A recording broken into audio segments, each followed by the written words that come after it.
Yo, what's going on my friends? Welcome to another video. This is your boy Frazzy Vlog, and today I want to go through Instagram's editing tools. Not the app as a whole, just the Instagram editing tools. I want to take a photo from my laptop, untouched, unedited, send it over to my phone, and then just use the Instagram editing tools. Because I think Instagram has, improved a lot with this function. With their editing tools. I think it was a sensible thing to put this in the app as well, just for final tweaks and stuff, but I'm gonna today fully use the Instagram editing tools with no other third-party app or anything like that. So just gonna be editing on the Instagram app. I've got a photo at the moment in Lightroom, if my laptop will work. Right, it's just turned off, brilliant. Right, okay, working. So what I'm gonna do, I'm gonna take a photo from my laptop and send it over to my phone. I can't airdrop it or anything like that because my laptop is from 2009 and it's such an old laptop, so I have to email it to myself. So we're in Lightroom at the moment. These photos are untouched, as I said. All I've done is just upload them into Lightroom. So this is a photo I'm going to use. You can see that?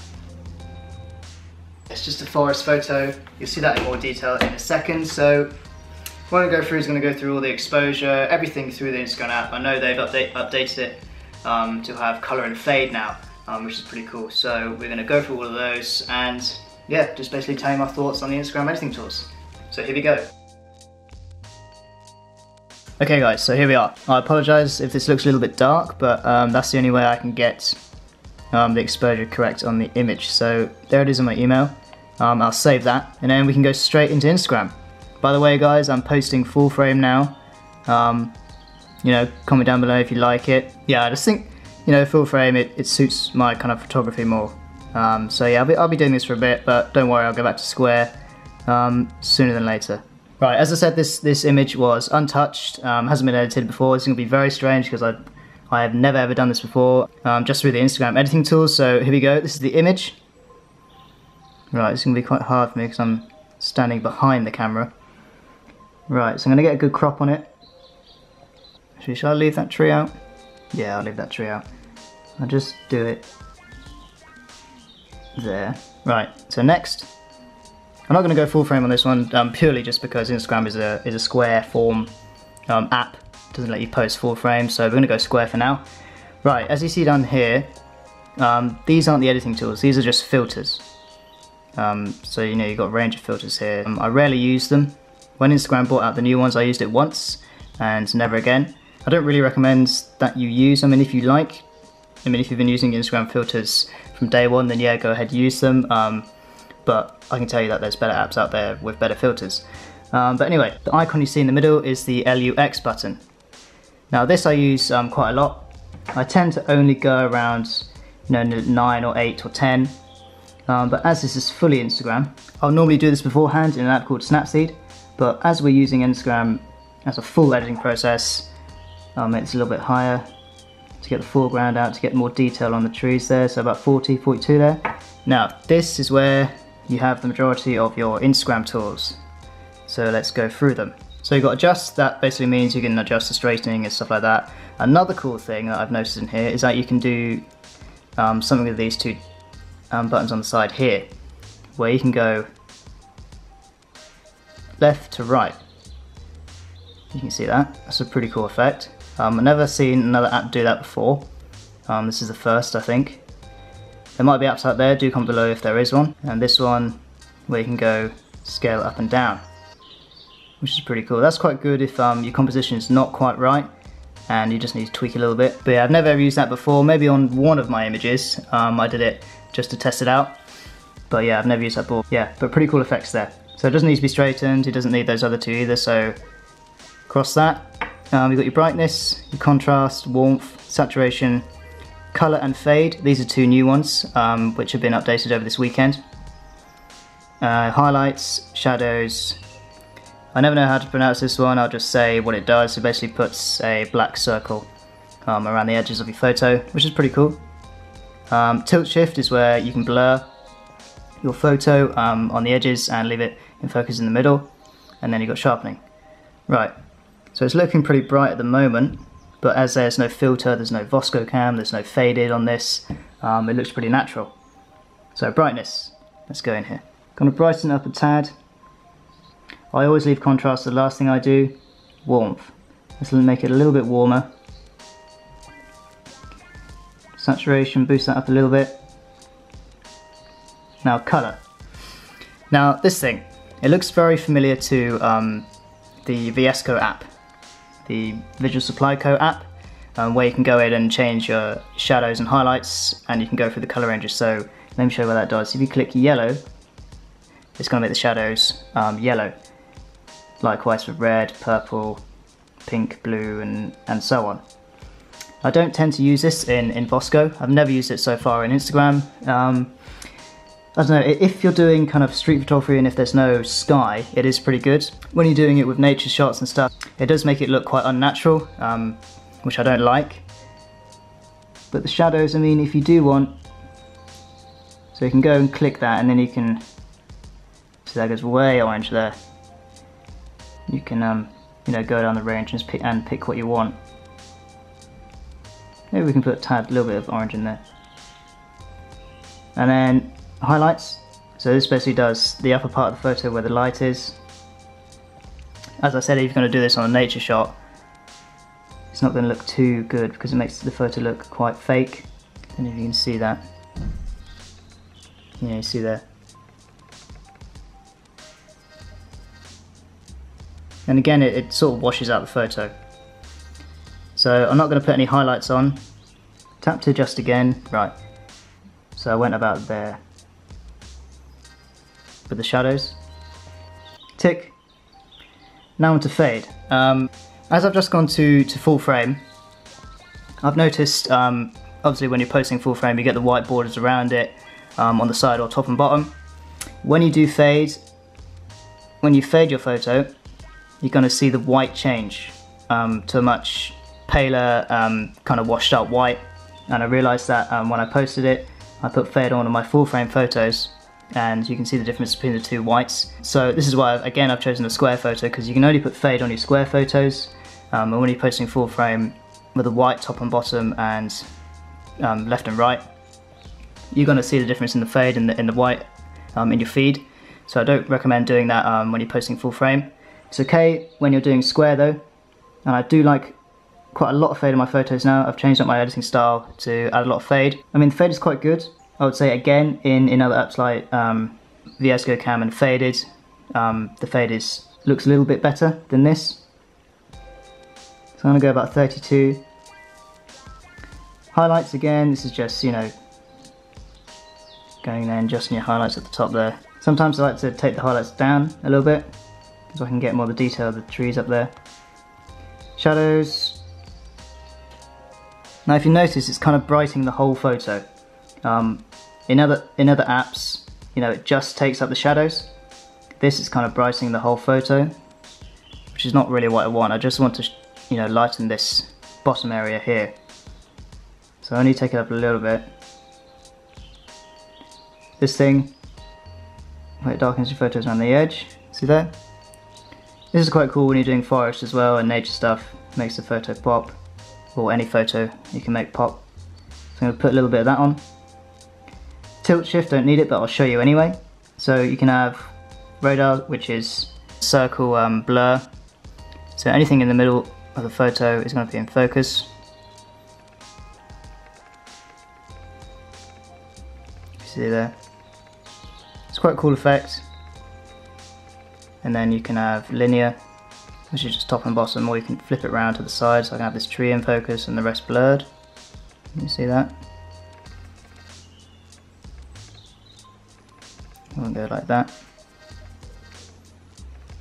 I never ever use this, mainly because I've got a DSLR and I can do the shallow depth of field myself. So say if I want a shallow depth of field photo, I can just put it on, you know, 2.8, or I've got a lens which can go down to 1.8 aperture. Whatever you want to focus on, focus, and then the rest of it, if it's behind the subject, it's going to make it all blurred. So I tend to do that just using my DSLR and not any editing. But there you go anyway. But that's what it can do. So I'm going to cross that, not use any of that. Sharpening, I do use sharpening, so I'm going to put around 12 on there. Right, so let's go back and have a look at what we've got left. We've got contrast left. I'm going to boost up the contrast a little bit. As you see, the photo hasn't really changed that much, purely because, you know, there's no filters on it. It's just purely Instagram editing tools. And I just want to see, you know, if I can actually post one of these photos just using Instagram editing tools. Saturation I'll boost up a little bit. I don't know anything else that really can make it that dramatic. You can maybe put more fade on there. More contrast. Warmth. We can go the other end of the spectrum, or this way. I think with the warmer colours looks better. With the colour, we can maybe go a little bit more orange.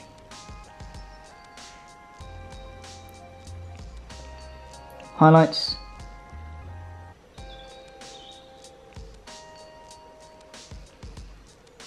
Nah, still not. Don't really like them. It highlights what you've used at the bottom there, if you can see. So I haven't used straightening, and I haven't used tilt shift, but I've used the LUX and everything else here.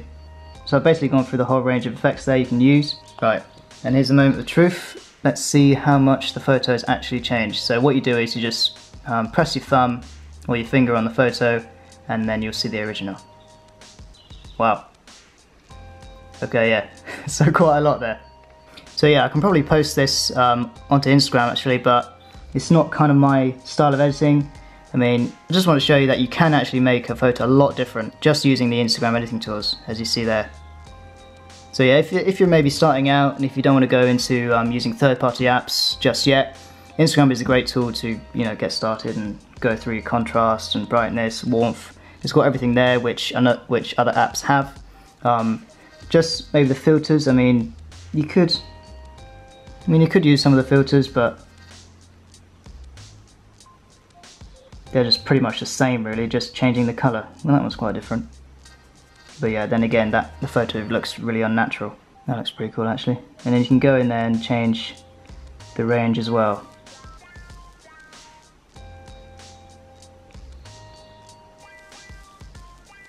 So yeah, all in the Instagram app.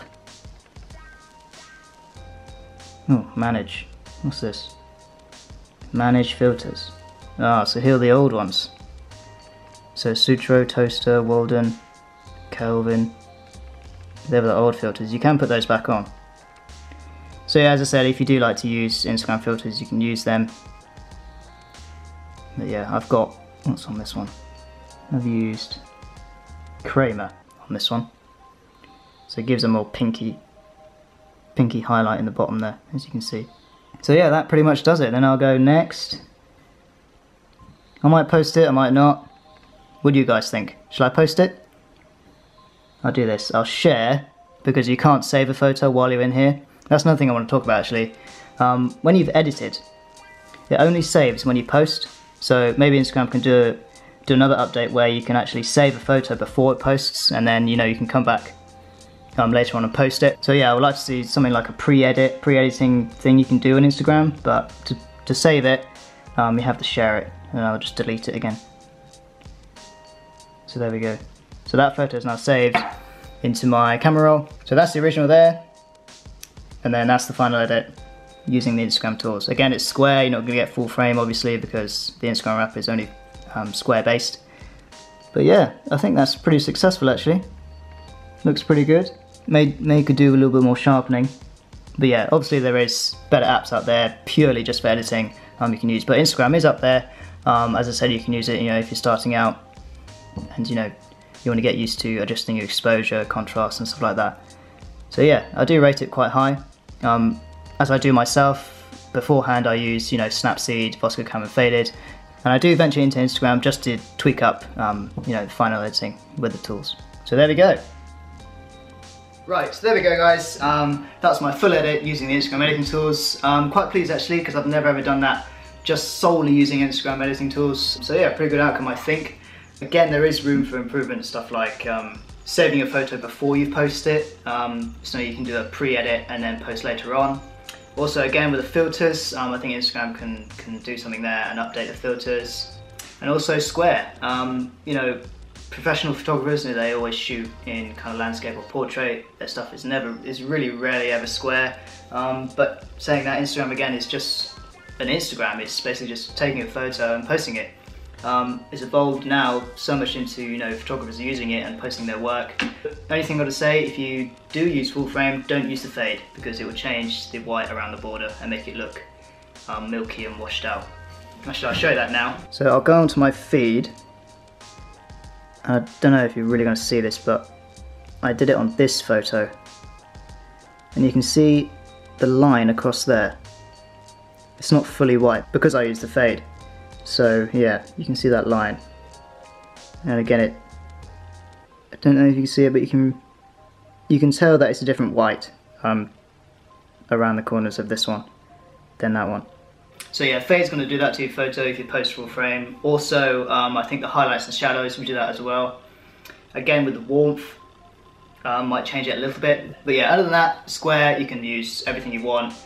Filters, shadow, highlights. So as I said, if you're just starting out editing your photos, if you come from being natural and just doing a simple Instagram shooting and just posting, if you do want to branch into the world of editing, Instagram is a very good place to start off with. It's just so simple, exposure, contrast, warmth, everything you need in an app, which you can edit your photos with. So yeah, I do recommend it as an app to start out if you're going to start editing your photos. So yeah, that's it from me. The battery on the camera is running out now, but I'll put those photos side by side. One will obviously be full frame because it's shot full frame, and then the other one will be square photo. So you see those now.